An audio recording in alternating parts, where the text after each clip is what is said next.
Mes chers amis, mon député, citoyens israéliens, on raconte à propos du premier président de l'État d'Israël, Chaim Weizmann, qu'on avait vu dans sa maison à Rehovot, avec un visage tendu. On lui a demandé « Pourquoi êtes-vous triste ?»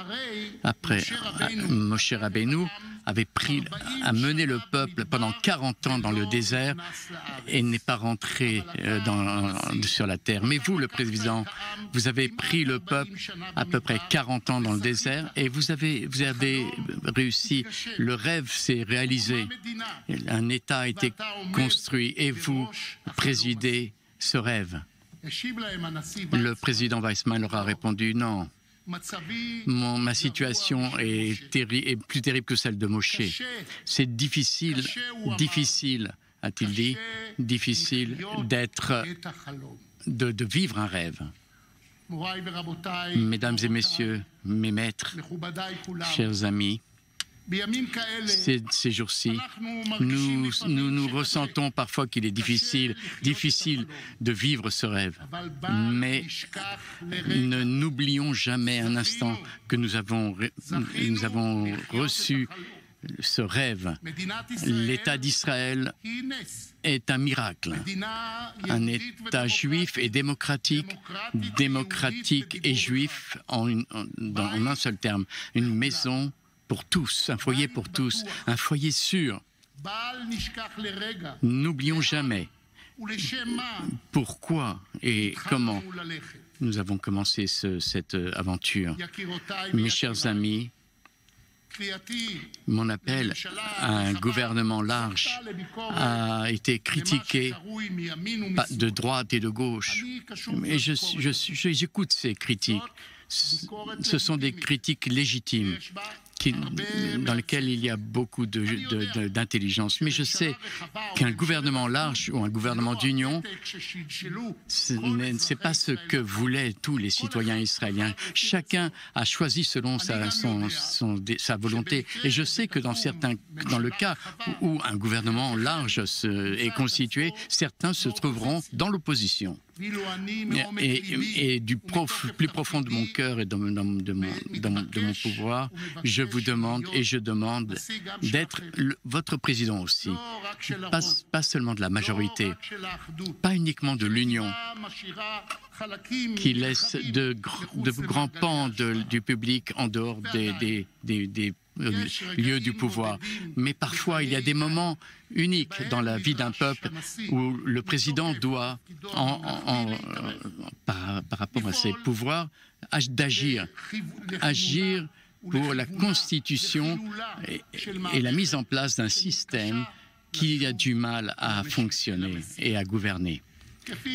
Comme je l'ai déjà dit au président Herzog, le sixième président de l'État d'Israël, alors qu'il s'était impliqué dans la constitution d'un gouvernement d'union, et je vous cite, il existe un danger pour la démocratie.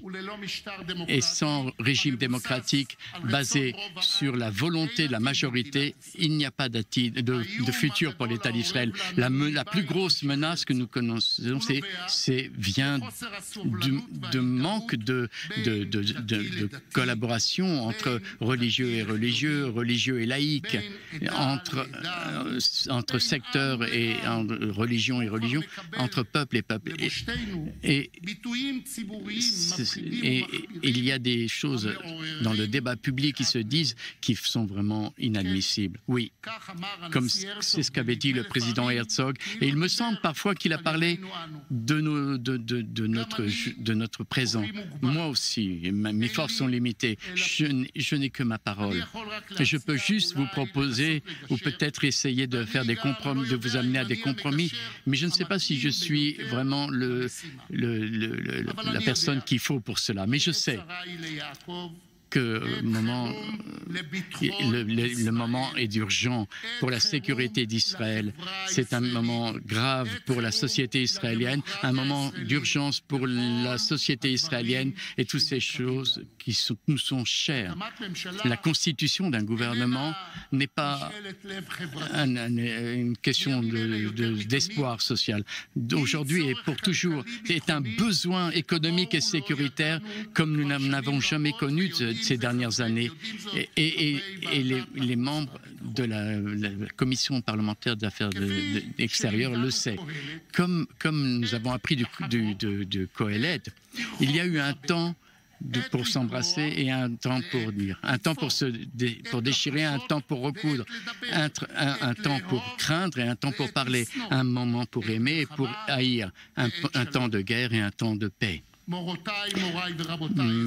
amis et citoyens d'Israël, à côté de la déception par rapport à l'impasse dans laquelle nous nous trouvons, les résultats des élections sont aussi un point d'honneur pour la société israélienne.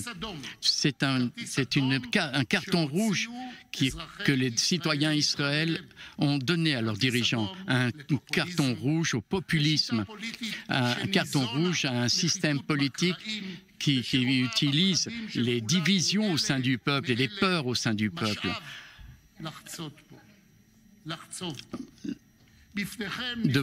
Devant vous, élus du peuple, les dirigeants du peuple, vous avez le choix et la possibilité de constituer un gouvernement large qui permettra de régler les différends entre nous et de travailler pour identifier les consensus que nous avons entre nous.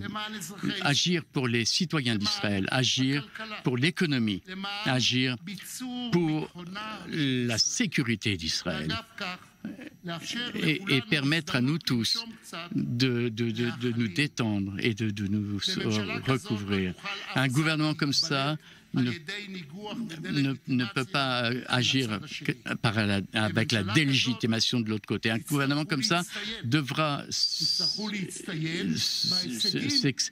finalement réussir par des défis qui se posent, notamment dans les loyers, la hausse des loyers, une action dirigée contre le Hamas et l'Iran, et aussi le déficit budgétaire, s'occuper des vieux et des handicapés, améliorer le niveau de vie et l'égalité de tous dans la périphérie, aussi régler le problème de la criminalité dans le secteur arabe, qui est arrivé à une situation vraiment d'urgence nationale pour nous tous.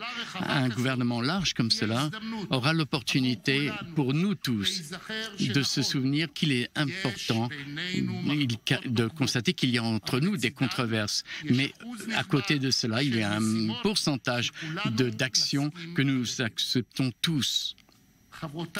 Mes amis, membres de la Knesset, tous les yeux du peuple sont fixés sur vous, les partis, les petits partis comme les grands partis. Le système électoral est un programme de reality show. Il y a plus d'1 milliard de shekels qui ont été dépensés pour cela. Il ne faut pas oublier que d'une saison à l'autre, l'audience risque de baisser alors que les résultats resteront les mêmes. Comme je l'ai dit par le passé, je n'ai pas de solution magique, mais le peuple n'a pas besoin de ces solutions-là. Il a besoin de dirigeants, de leaders. Il a besoin de vous. Et en vous qui êtes ici et qu'il a choisi de vous donner sa confiance, et vous devez conserver cette confiance. Il n'y a pas plus cher que cette confiance, et sans cette confiance, c'est pour cette confiance que nous sommes là. Félicitations aux députés de la 22e Knesset. Je nous souhaite à tous que cette Knesset puisse aller jusqu'au bout de son mandat et puisse donner une confiance au nouveau gouvernement, à un gouvernement, au peuple d'Israël, en l'honneur de la Knesset, en l'honneur de la démocratie israélienne, en l'honneur des citoyens et citoyennes de l'État d'Israël. Mes chers amis citoyens, tous les citoyens, à la fin de mes propos, je vais demander de faire une tradition israélienne. Nous croyons qu'au moment de Yom Kippour, nous devons régler nos différends face aux autres. Et je vous demande pardon. Pardon si j'ai agi ou si j'ai parlé comme il ne fallait pas parler, ou si je me suis tu et je n'ai pas fait exprimer mes critiques, ou je me suis tu et je n'ai pas critiqué d'actions inadmissibles. Je vous demande pardon à tous ceux que j'ai blessés, à ceux qui ont été blessés par mes propos, par mes actions ou par mes erreurs, et ceux qui ont été blessés par des choses que j'ai dites ou des choses que je n'ai pas dites. Et les besoins de mon peuple sont énormes et selon moi, notre Dieu qui est au ciel,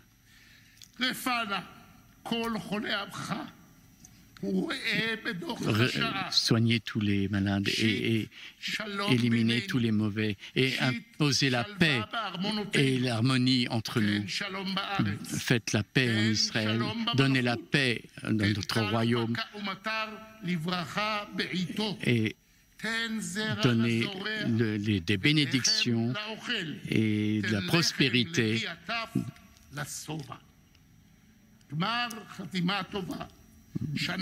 Bonne année à vous et à tout le peuple d'Israël et à tout le peuple d'Israël. Que soyez bénis. J'ai l'honneur, mes amis, membres de la Knesset, de confier la direction de cette réunion au président de la Knesset, qui a été élu comme député. Le président de la Knesset est député Yuli Edelstein. Je vous demande de prêter serment.